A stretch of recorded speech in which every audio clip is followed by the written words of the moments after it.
Good afternoon, everyone. Thank you for joining us today with Dr. James Henry. Today, he will be presenting on the power of resiliency to heal trauma, build mental health, and restore functioning. Dr. James Henry joined the School of Social Work faculty at Western Michigan University in 1997 after 17 years in Child Protective Services. Dr. Henry teaches courses in sexual abuse, child welfare, advanced treatment of children, and human behavior. He was the former director of WMU's Children's Trauma Assessment Center, providing neurodevelopment trauma assessments to over 6,000 youth. He currently is the director of a SAMHSA grant providing family trauma assessments at Western Michigan University. Welcome, Dr. Henry. Thank you, Kristen. Welcome, everybody. It's always an honor to come and talk about understanding human behavior, our kids, our adults, who we are as people, this recognition of I as a professional, but first I'm a human being. And so I really want to talk about something that's near and dear to me, which is resiliency. And when we started our trauma center in 2000, we spent probably the first 10 years really trying to understand impact to trauma, to functioning, certainly to mental health, to relationships. And then we had this kind of awakening, or I had this kind of awakening of we're missing something, and that is resiliency. And so there's been just a wealth of research on resiliency. And so the two come together, trauma and resiliency, in being able to talk about what happened to me, what's the impact, and how do I heal? How do I recover? How do I become? A great mentor of mine used to say, we're all meant to receive the healing we were meant to be when we were born. And I believe that. So who were we meant to be? And so our kids, and certainly our adults, whether they're in the mental health system or kids in the child welfare or mental health system, we're all striving to see who and how we can become who we were meant to be. So that's what I'm going to do today, talk about resiliency, some studies, certainly some of my own experience in that. I'm very fortunate. I get to sit with kids. I sat with 2 kids yesterday, where there's a family divorce and great stress and trauma. Sat with 6 kids last week. And so what that always brings to me is this kind of presence. And I always want to communicate a presence and a passion that this is about understanding knowledge, but then how do we then integrate that knowledge and operationalize it in order to be able to, again, help our kids, help our adults, help our parents to become who they were meant to be. So I'm going to go on for a little bit, and please, if you have questions, put them in the chat, but I'll stop intermittently just to kind of entertain your questions. I want to make this relevant to you. So I'm going to go with that, and I will start here. I know we have a diverse group, which is great. And so I'm going to try and kind of speak generally, but certainly can hone down with questions and or particular needs. All right. So start with this. Okay. Already it's stuck, right? Oh, there we go. All right. So I love this definition of resiliency. And when we talk about resiliency, it brings strengths, our child, adult strengths, and looking at that system of a family system, a community system, and against what his or her adversity has been in their life. And that doesn't necessarily mean trauma. It can mean stress. It can mean significant change. It certainly can mean traumatic grief. And so being able not just to see strengths, but in that contextualizing what's really happened and how is that experience or experiences impacted that development of that child. Bruce Perry, one of the gurus of child trauma, talks about Where do we start? Well, we start where the adversity began for that child and begin then to rebuild that developmental phase. Karen Purvis, who was the former director before she passed of the Karen Purvis Institute and developed trauma-based relational intervention that we use here at our center, talks about finding that developmental gap and looking back and then building from that understanding and recreating the needs and meet the needs during that gap. So it's a kind of a different move from just talking about, well, I'm strength-based to I'm resiliency-based, which really engages and doesn't move away from what's happened or the pain of what's happened or the harm, but takes the two together and merges them into this kind of opportunity for healing. The other part of this is when we recognize we can respond to the pressures and the tragedies quickly, and the more quickly we can respond and the more we adapt, the less impact they have. We've been trained, and I've done work in psychological first aid from the National Child Traumatic Stress Network. And the goal of what they have is this psychological first aid that's about after disaster, whether it be natural or something human-made, unfortunately, then the more quickly we respond to the needs of the people who've experienced, the less likely research would say that they're going to have PTSD, post-traumatic stress disorder. So our opportunity to move right into that moment, and the closer it is, the more opportunity it is to be able to kind of really recalibrate and gain the support necessary to be able to manage, so that managing is then continually built on what I have. I worked in Oxford for 2 years after the shooting and led the trauma response for the teachers and parents and staff, and just being there in the midst of that as they were in the process of and are still in the process 4 years later, and that was 2 years I was there, that then we begin to adapt, and so we can get through this even though it's painful. And I think it's important to note that resiliency isn't about a minimization or a dismissal of pain. It's a willingness to hold that and know I can go through that to the other side. And the potential is to grow from that. And by no means ever saying something harmful happened and so therefore I'm going to grow, but rather what and how do I move forward in a way that I've been changed by that experience of, let's say, trauma or significant stress.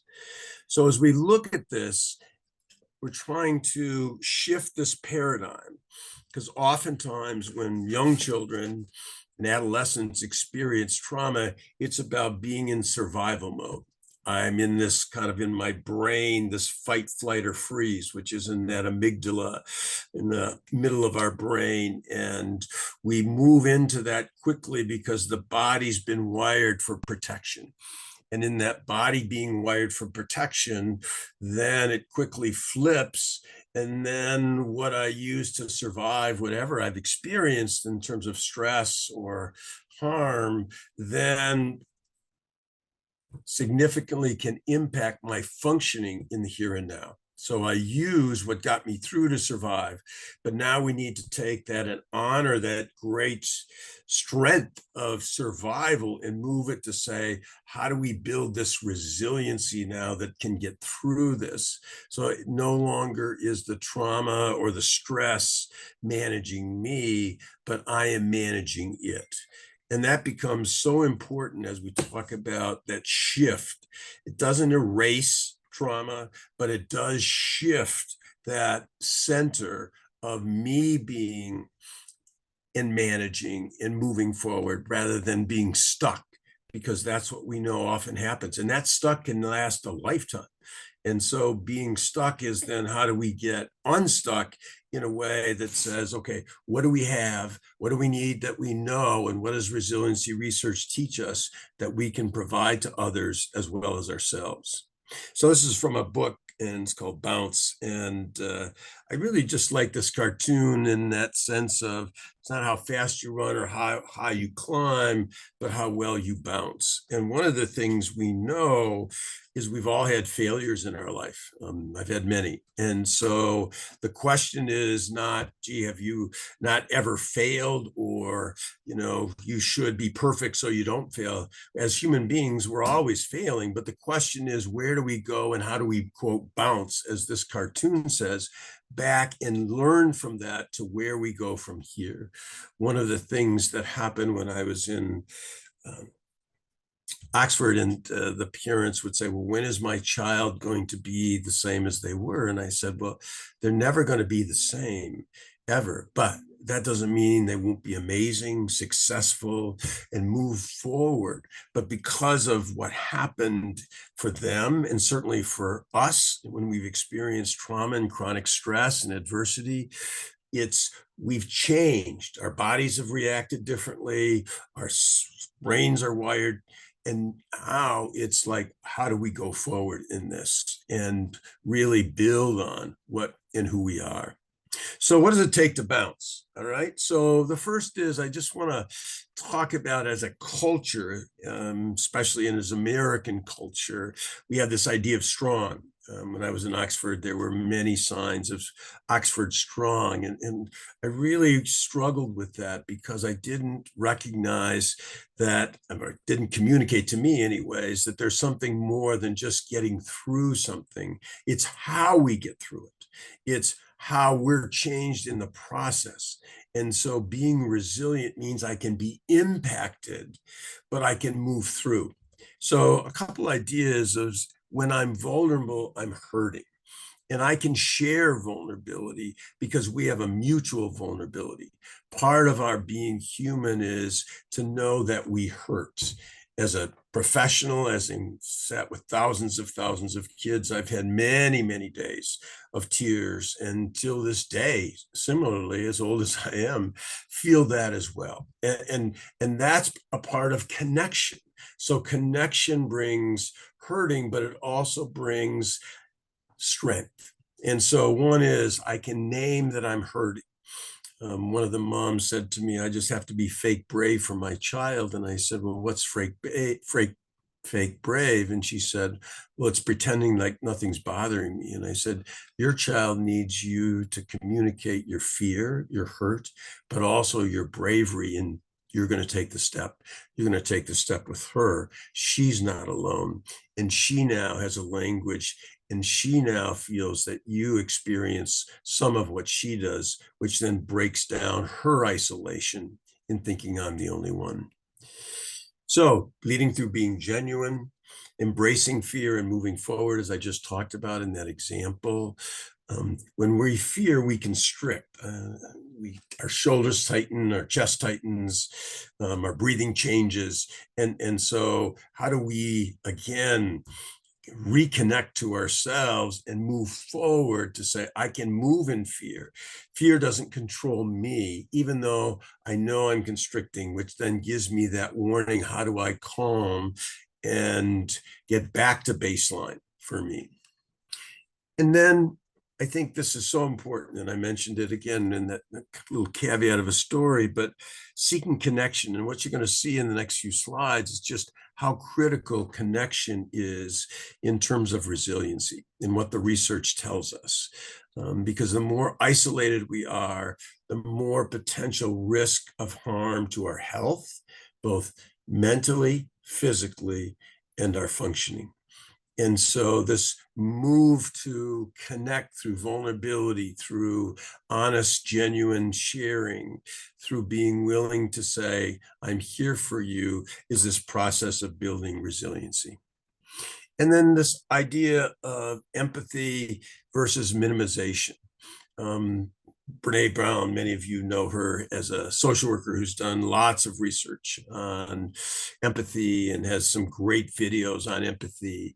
And she talks about empathy is when we're holding that pain emotionally that somebody else might feel. And it's different from sympathy, which then I don't feel what you're feeling. I feel sorry for you. And so we tend to minimize, but we tend to join when we can empathize and feel our own sense of sadness or frustration or at times anger. And that moves us from this kind of pessimistic, only bad things happen, to this kind of superficial optimism that says, well, good can come from everything. There's a great quote that I've read probably 30 years ago, and I often say to myself, the difference between a pessimist, optimist, and a saint. And a pessimist is one that only sees the negative, an optimist only sees the positive, but a saint sees both and still hopes. All right. And in that hoping for something beyond becomes critical. So as we talk about this and understanding resiliency, Dan Siegel, the brain expert, has this great line that I use all the time is when we can name it, we can begin to tame it. It becomes malleable. All of you, as well as myself, have had this kind of angst at times, and you don't know what's bothering you. I have a dear friend who emailed me this morning and said, I'm just feeling lots of anxiety. I'm not sure where it's coming from. And so we talked about ways to name where that anxiety might be coming from, because when we have this kind of source or root, we can begin to process what's there that maybe we haven't processed, or maybe we've avoided, or maybe we've just dismissed, but something that then we go into. So it becomes really important. One of the biggest gifts I have is when I sit with kids, I almost always sit on the floor and kind of draw out what they say, and to help them see the connections about what they're feeling, what's happened to them, how come they're struggling, or the challenges in that. And often they'll say to me, wow, it just seems so much better because I can see how these rivers, these streams come together, and I didn't understand. And when we can have a more holistic understanding, it really gives us the opportunity to move forward. John O'Donohue, a very famous Irish poet, said, when we feel understood, we feel at home. So when there's a sense of somebody gets me, and not in that understanding of, I understand in this kind of a superficial way, but just giving language to what someone as an adult or a child might be experiencing. So when we're looking at this, I really like this kind of graph. And if we take the left side, which is traumatic events, and we take on the right side, there's an impact, all right? And so the traumatic event happens, and then the impact of how that continues to ripple. How that continues to ripple in my mental health, how that continues to ripple in my relationships. I sat with a boy yesterday and he said, I've had so much happen, I really can't trust people. And so that's the ripple, that's the impact. Even though the event is over or events are over, the ripple is still there. And so what we know about resiliency factors, which we're going to talk about now, is without them, this is what it looks like.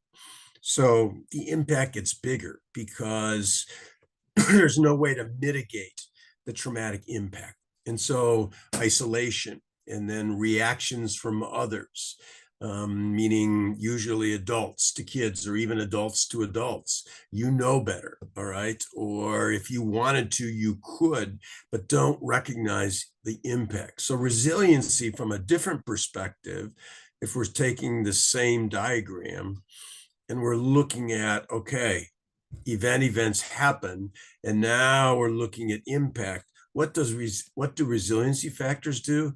They do this. All right. So in your mind, if you can recognize that as we build resiliency factors for that adult and for that child, the impact becomes much smaller. And kind of in that very way that I said in the beginning, the earlier we can intervene, the better in terms of helping with that adaptation to what's happened.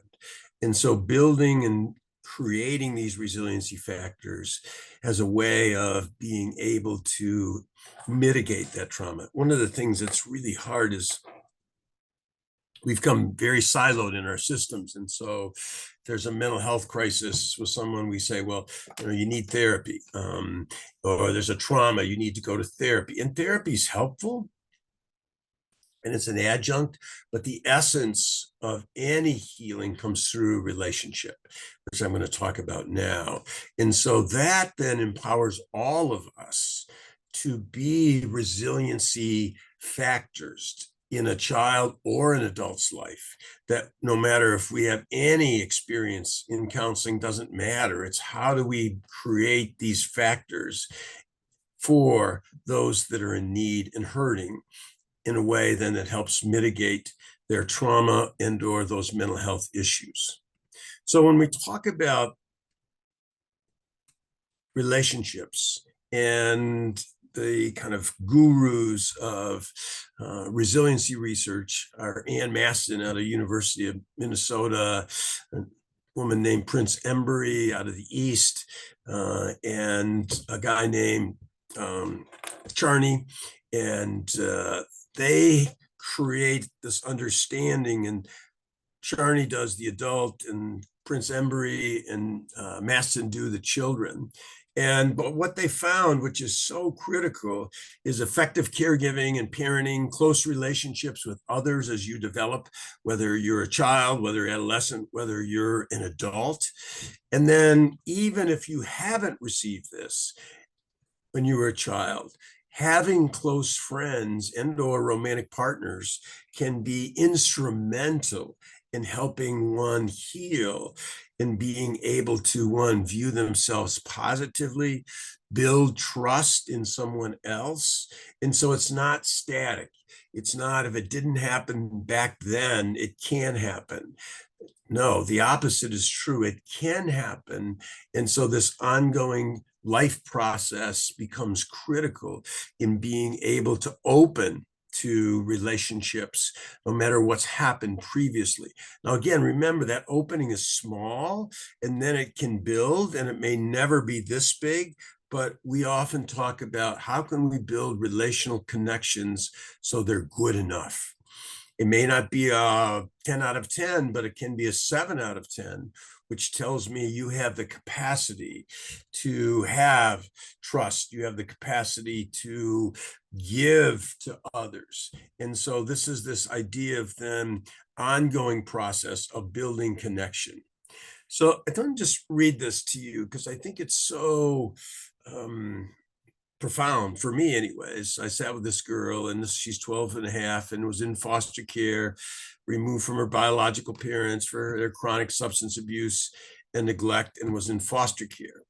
And her statement was this: adults say I am attention seeking, but all I want is someone to genuinely care about me. I want to be loved. And I think this is so powerful of a statement, because we often, especially in children, but even with adults, say, well, they're just looking for attention. But the essence of attention is connection, that you see me, you value me. And when you pay attention, you notice me. And that begins a process of being noticed, is that I matter, and I matter to someone. So when she says, they see me as an attention seeker, but all I want is relationship of care and to be valued and appreciated and wanted. As we look at this, the current Surgeon General,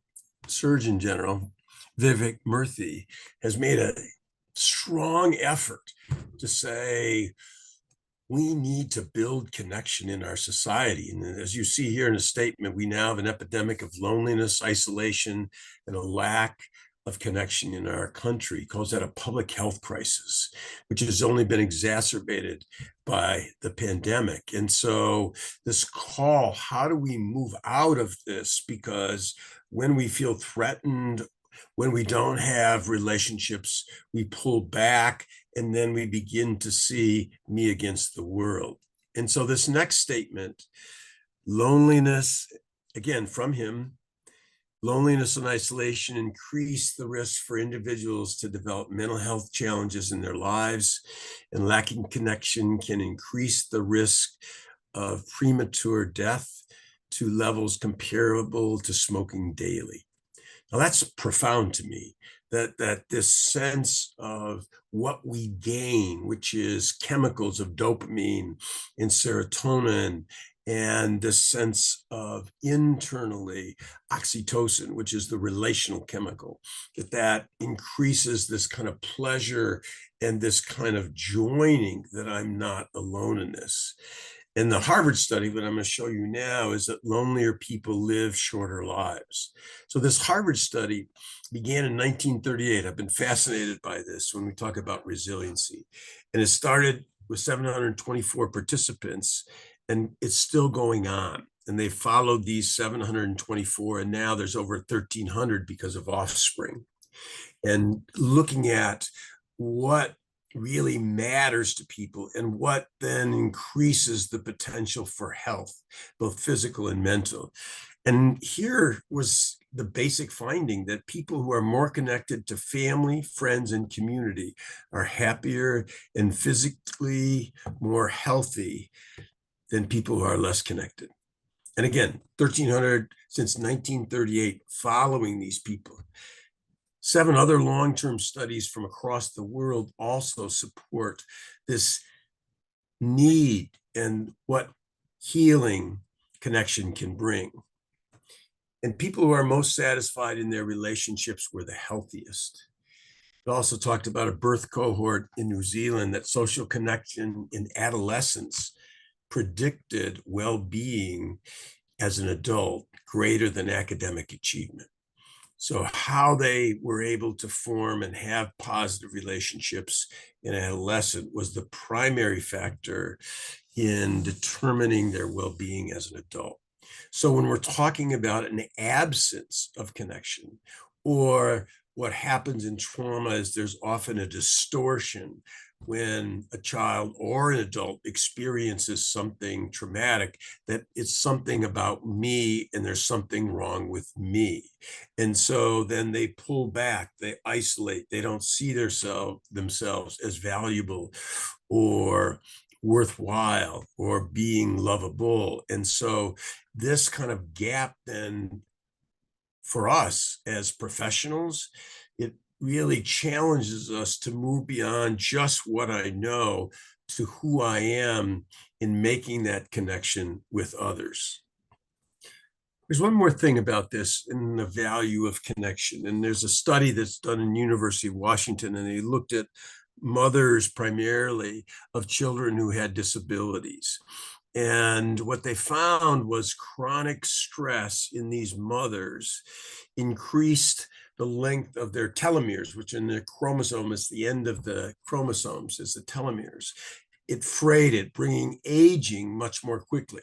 And a guy named Spalski has done significant research on stress, indicating that the greatest and continuous amount of chronic stress you have, for every year of that, it increases aging by 7 years. All right. And so that's a reminder for us who do this very challenging work. How are we managing our stress? How is it affecting our aging? And what do we do about it? Well, as a part of this study, they looked at mothers who had a strong community, a strong group with whom they met frequently.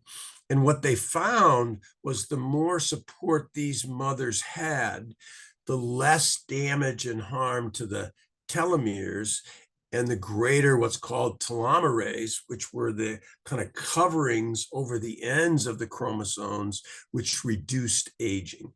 And that was all built on not whether they went to therapy, not whether they had money, not whether they had a bigger house. It was built upon how much connection and joining in community they felt as they participated in their group. So I just think this, again, this tells us about the power of what it means when we're offering those we serve connection. And remember, we can be a role everybody has a role, mental health practitioner, physician, an attorney, whatever that role might be, we have a role, but no one ever forms a relationship with a role, meaning another person. That person forms a relationship when we are human ourselves and seek out relational connection, which means we're going to feel more. And next time I present, I'm going to talk about compassion and what that demands. But that becomes this recognition of the value that research tells us and what we know in breaking down that isolation and, as the Surgeon General would say, that loneliness. So I'm going to go two more, then we'll take a minute to see if there's questions or thoughts. So please think you have them, put them in the chat box. So one of the ways I wanted to operationalize this was something that we often do, and that's what we call framing our experience with a child or an adult. So what do I mean by that? So I want them to feel understood, as I said earlier. And it's not, I know how you feel, or I understand. Those are kind of like pat phrases. And having sat with thousands and thousands of kids, nothing upsets kids more than hearing, oh, I understand what you're going through. It just minimizes and negates, dismisses. So shaping that differently, framing that, as I said, is teach me what it's like to be you. Okay. I want to know what it's like for you so that I can help other people know that. You're the expert of your brain, not me. And one of the lines that always puts a smile on a child's face is after I say, who's the expert? And they say, well, it's me. And I say, do adults ever think they know what's going on in your brain, but they really don't? And that's when the smile comes. They think, but they don't know. And that's where I want you to help me. Please teach me what that's like. And I think as we try to operationalize, what does it mean? It means empowering the child, empowering the adult, do the same thing with parents, in a way then that honors who they are and that I want to learn from them. That humbleness to say, I may have a lot of knowledge, but that knowledge means nothing in terms of how can I form and create a safe place of connection where you feel valued. So I'm going to stop there and just inquire about questions, thoughts, comments, anything as we're talking about resiliency and looking at these key components. If you have any questions, you're welcome to drop them in the chat or unmute yourself.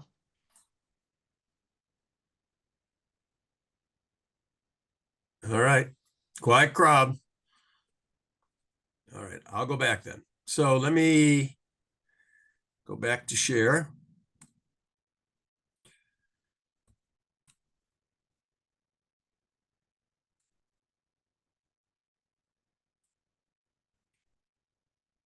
Okay.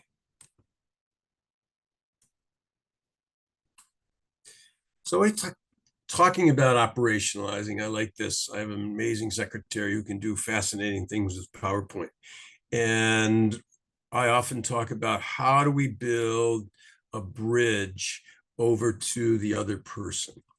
So it's our responsibility as professionals, as people who serve people, that we build the bridge to them, right? And so we really focus on what can I do?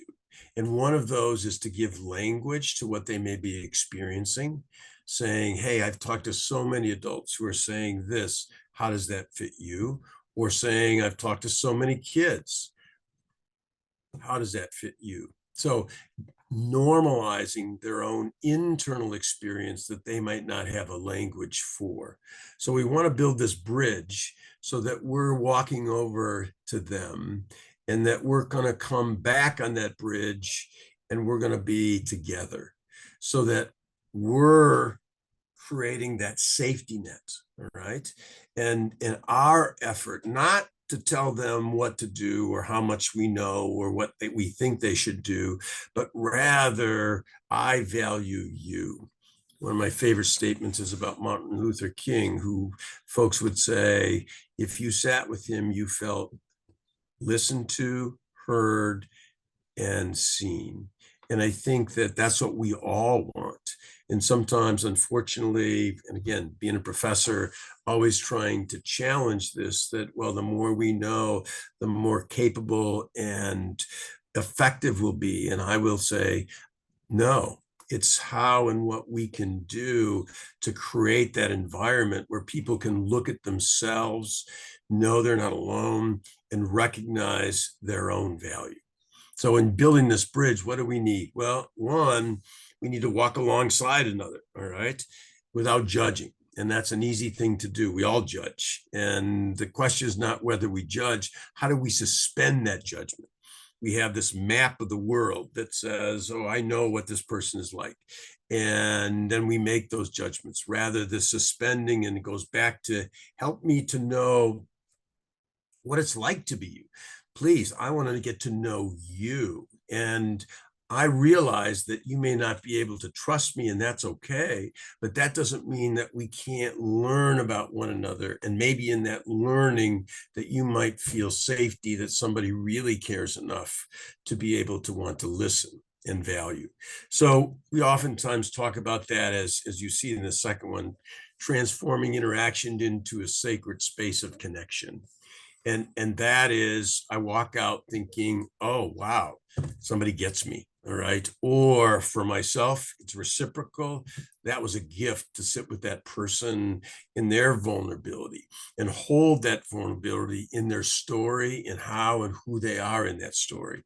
And so that sharing provides that strength to them, but also continues to fuel myself in being able to go beyond myself. You know, we talk about transcendence a lot in religion and certainly spirituality, which are very, very important and key in our own development of resiliency at times. And in that transcendence, it's beyond myself. All right. It's this sense of something that's bigger than I am. And that's where we look to meaning, all right, in terms of what I'm getting is living out my purpose, my call in that sense. And so as we talking about being willing to hear and expand, joining in something when we're in connection that's beyond ourselves.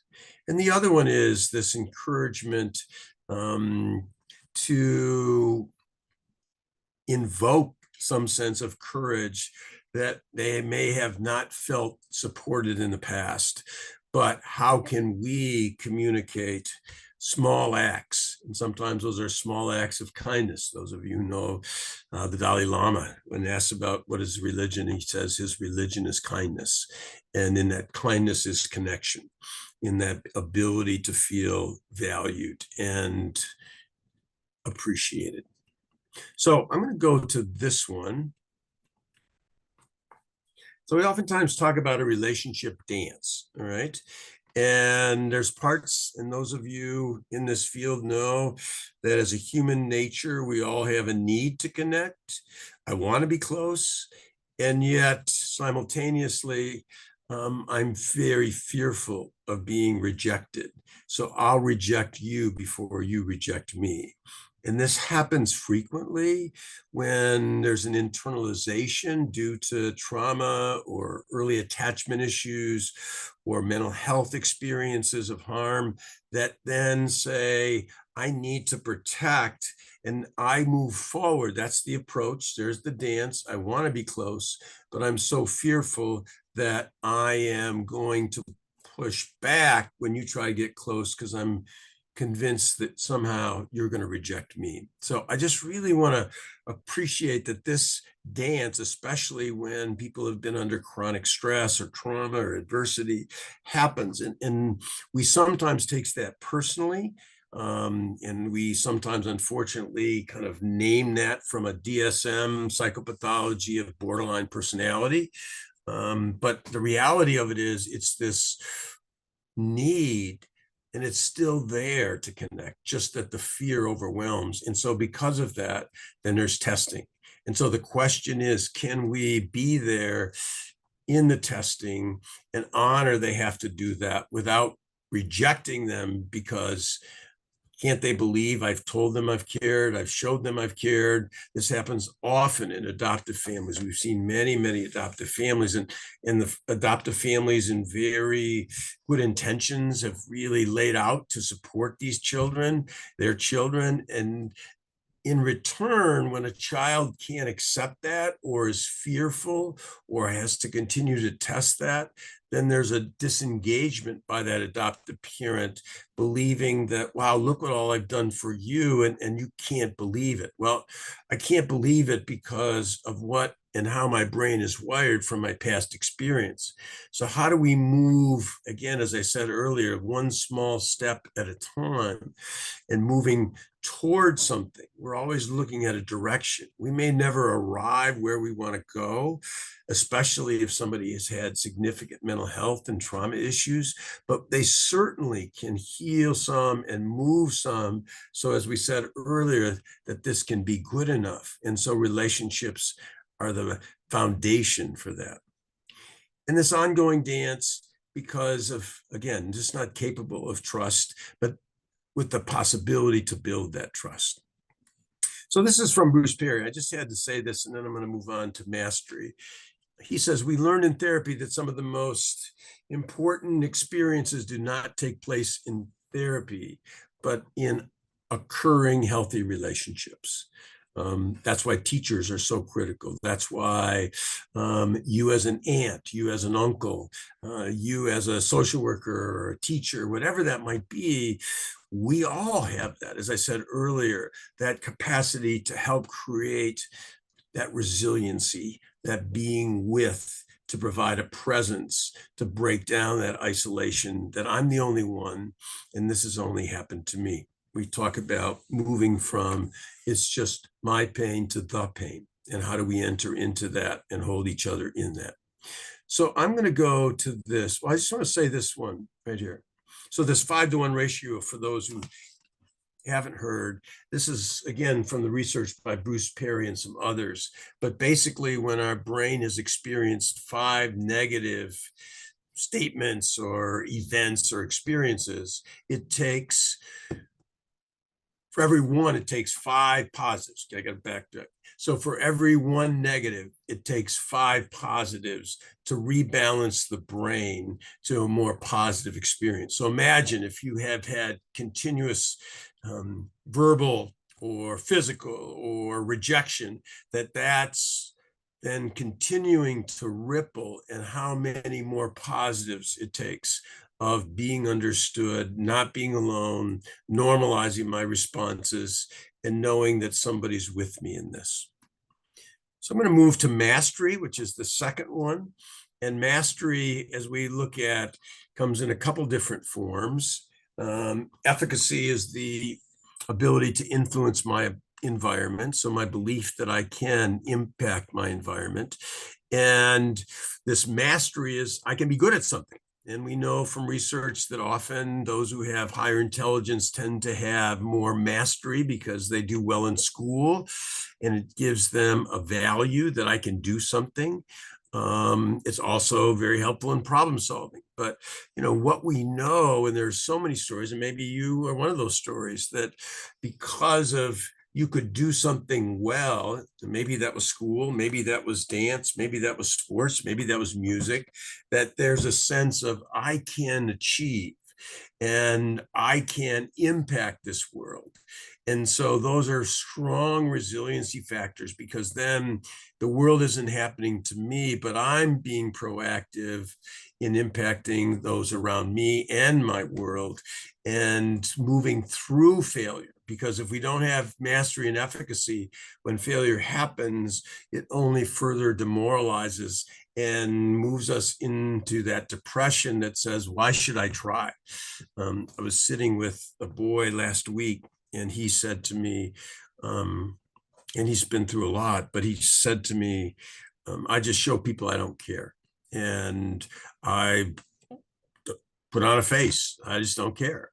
And I said, I'm wondering what could be under that. And I said, I'm wondering that sometimes kids say to me They don't care because they just don't want to hurt, or that they don't believe that it's going to work out for them. So they don't want to get their hopes up, because if they do, then what will happen if they get their hopes up and then once again it's taken away from them?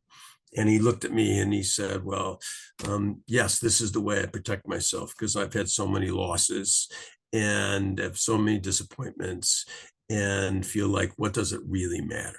Okay, so mastery and efficacy. How do we really begin to appreciate and support and empower? Because the antidote to this loss of mastery and efficacy is empowering adults, empowering kids. Those of you who know Gregory Boyle, Father Gregory Boyle, he wrote the book Tattoos at the Heart, one of my favorites, and heard him speak several times. And he started Homeboy Industries. And when he first went to Los Angeles to work with gangs, he was trying to get peace treaties, and he was failing and talking about building resiliency. And so what he found was he needed to start jobs for people. So he now has this very large bakery.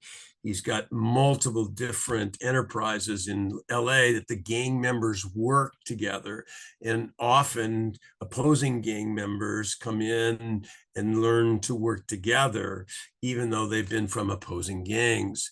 And when I think of resiliency, of mastery and efficacy, this is the stories he tells about the homeboys and how and what they feel now about themselves and what they believe they can do because of what they've done in the work that they've supplied through Homebody. So just really, really important. And that's a great example of that.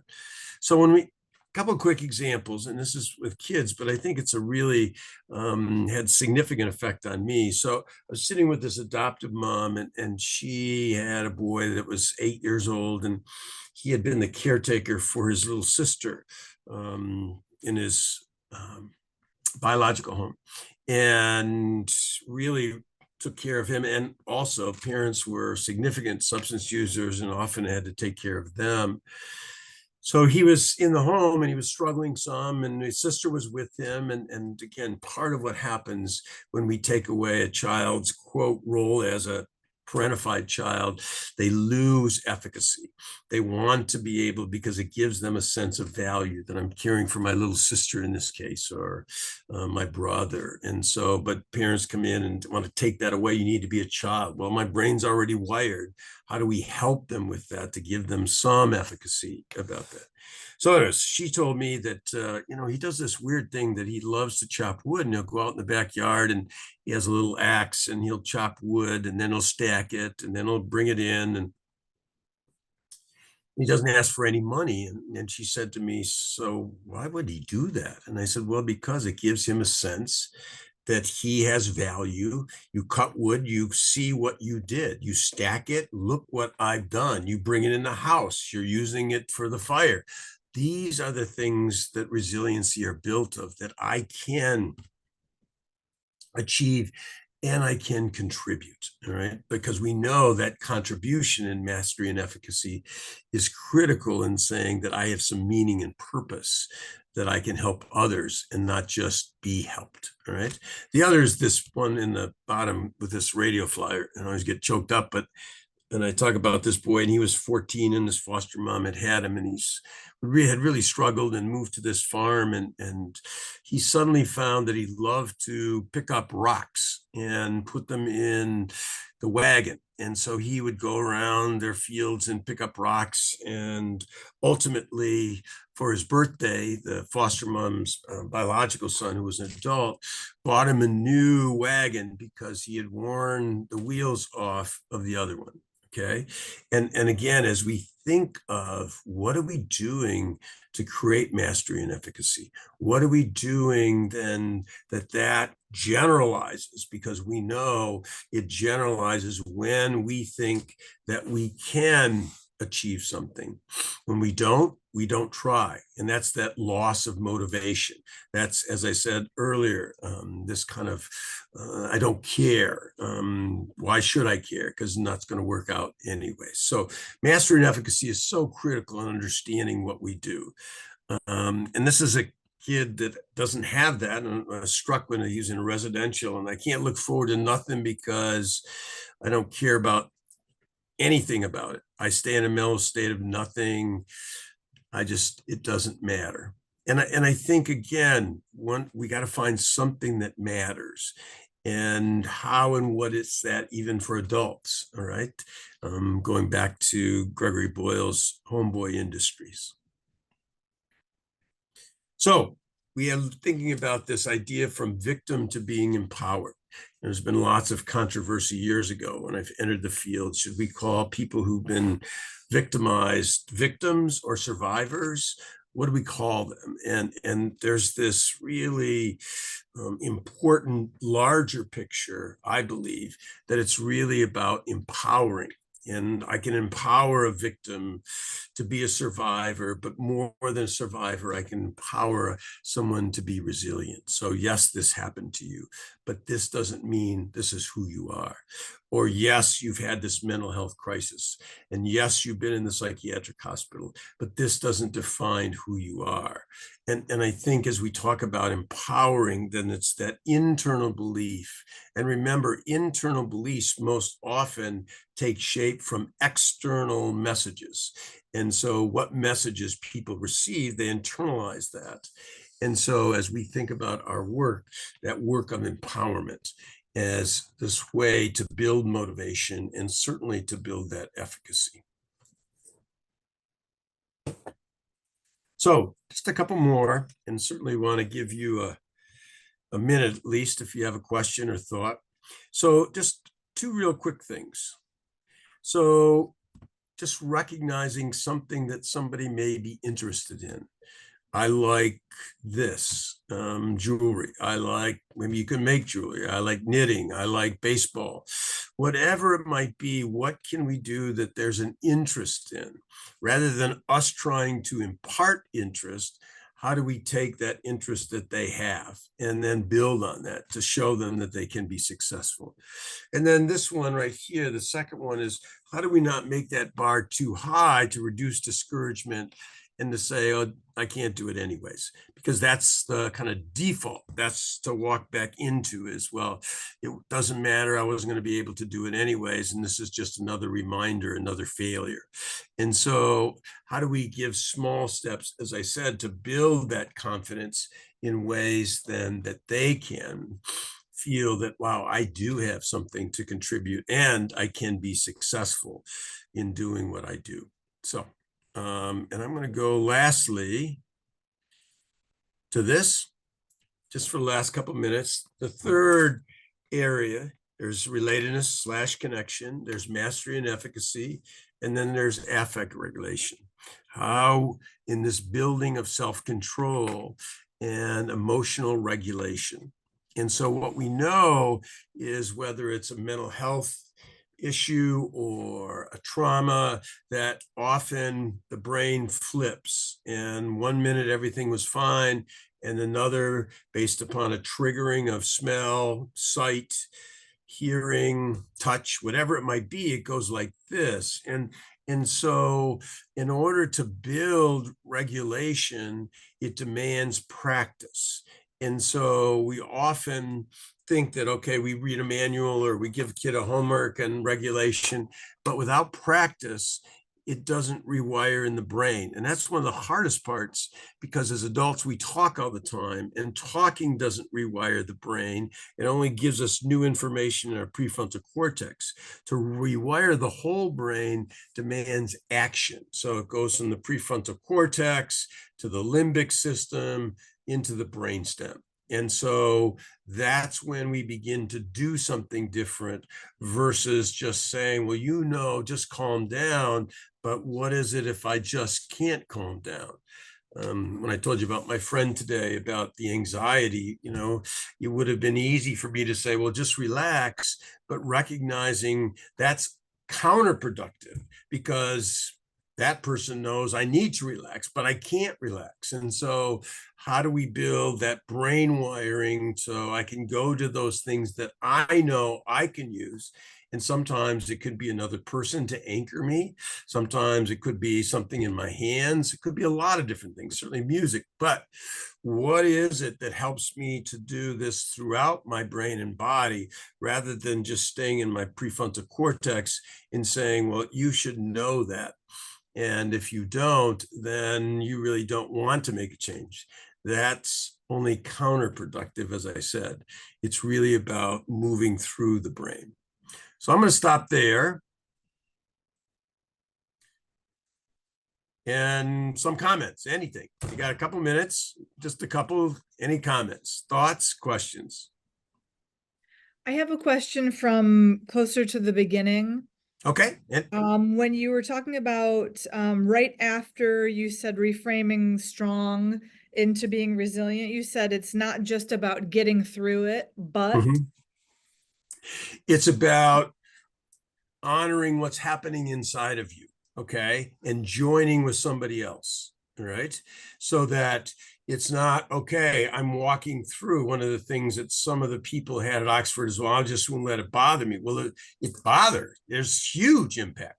So how do we join with somebody, and I can be vulnerable, and I'm hurt, I'm afraid, I'm scared, but so am I, and we're going to walk this together, okay? Gotcha. So we acknowledge what's inside of us. Like I said to that mom, your daughter needs you to tell her what you're feeling, and that gives her permission to know that it's normal. But you're standing up. You're not going to fall down. You're standing up, but you're doing that with appreciating how hard it is, which to me even demands more bravery because you can embrace what's happening inside of you. Perfect. Thank you.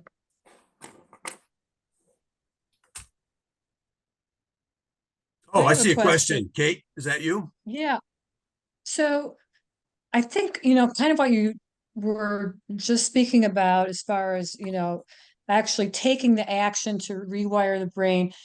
So I'm with NAMI Grand Traverse up here in Traverse City, and we have been trying to work with Munson. They have an adult inpatient unit with regard to the safety plan and the follow-up when people are in the inpatient unit and released, and that it's almost like I think the safety plan is handed to someone on the way out the door, or they may have done a quick review, whereas I think I've heard that you really, to be effective, you need to, while that person's inpatient or even residential, to practice it, to work together, maybe even do it as a group and work through it repeatedly so that it's more ingrained in the person, like when they become really anxious or they encounter some stressful situation, that they're not going to whip out this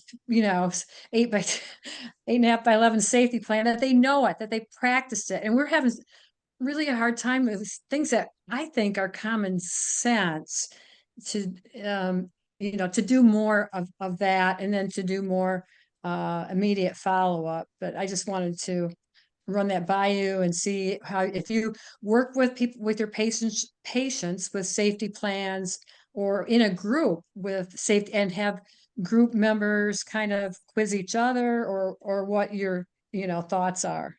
So one of the things, there's two kind of pathways here. So one is at as in a residential or a hospital, it's to say, well, we have to put a safety plan together. Okay, so the safety plan, we've done a safety plan, so you have it, right? And so that's kind of a checkbox. We've marked that off. However, on the other hand, everything that you said of what we know about the brain and about how do we actually implement that safety plan is much more difficult, demands that practice, demands that group, as you said, or team of folks that then continue to work together to be able then to rewire that brain. So a safety plan means nothing if it doesn't have an implementation strategy that's supported by other folks and practice, because the mind goes right back to the main wiring of what they've been doing that hasn't worked. That's one of the positive things about DBT, dialectical behavioral therapy, is it's really a great skill group, and it's practicing for a year. All right. I mean, in group process, in order to be able then to be aware. All right. I'm not using it. And how then do I use it? And so, yes, you're absolutely right. And unfortunately, and let me just say this because I know our time is up, but the feds just released a huge study just last week on residential facilities for kids, and it was scathing of residential facilities. And one of the things that they said was there's no follow-up, there's no follow-through with families or wherever that child is going. You're through the residential and then they're home with, quote, a safety plan, but all the work that could have been done to build that capacity, not just for that child, but certainly for those who are caring for him or her, was not done. And it was just said, you know, we're not making progress because this isn't the implementation strategy. We can have the best strategies in the world, but if we don't have a process for implementing and reinforcing and repeating, it will fail. Right. Wow. Thank you. All right. Well, thank you, Kristen. Thank you, everybody. I appreciate your time. Is there another question? I think I heard someone start to speak. Oh, all right. I did. This is Abigail, and I do recognize that we are past time, but You're okay. my question, and Dr. Henry, thank you for all of the impactful information. You talk a lot about, you know, in working with children and healing trauma, you know, in children. What about adults? Can you talk about like where to start in adults who are maybe carrying around a lifetime or have been carrying around this lifetime of trauma experiences, the impact on adults' lives? There's got to be hope for healing Absolutely. in Yes. adults. But Yes. where to start? So thank you for that question. And absolutely. And I think one of the great understandings about knowing the brain is neuroplasticity. And that neuroplasticity, that means forming new pathways in the brain, continues throughout our life.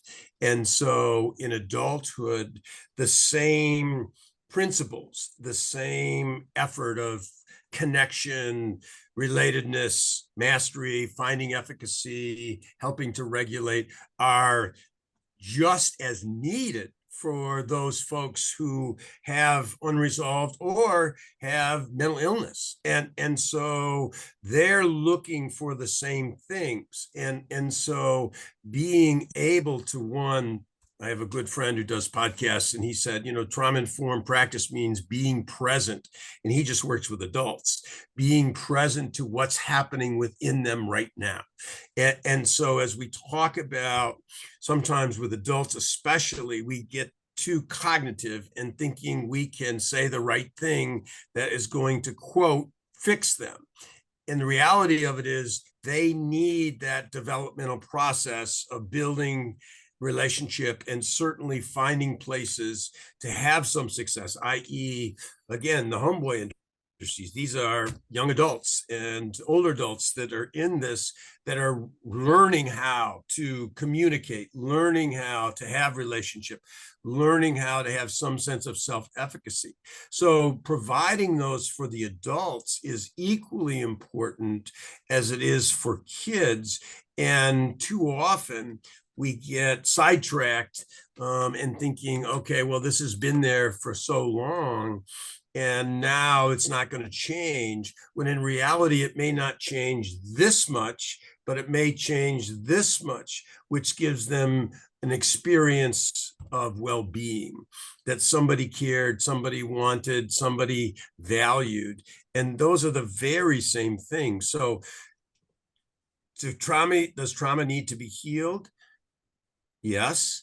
Sometimes trauma is avoided for one's whole life, but creating the environment for have that healing to happen is to create those resiliency factors that I've talked about. Thank you. Dr. Henry, Kate is asking if you can share the study about youth residential that you referred to. Actually, yes. I'm going to send it to you, Kristen. Okay. I have it on my email. It's, what is it, 175 pages, but it's very, they summarize, as in any Fed, the first 5 pages. That's all you have to read. But was very sad, but not surprising. Okay. And what they did was they looked at 4 huge residentials across the country and the impacts, and certainly looked at the harm. The key word they used a lot was our kids are being re-traumatized. So, all right. Well, thank you so much.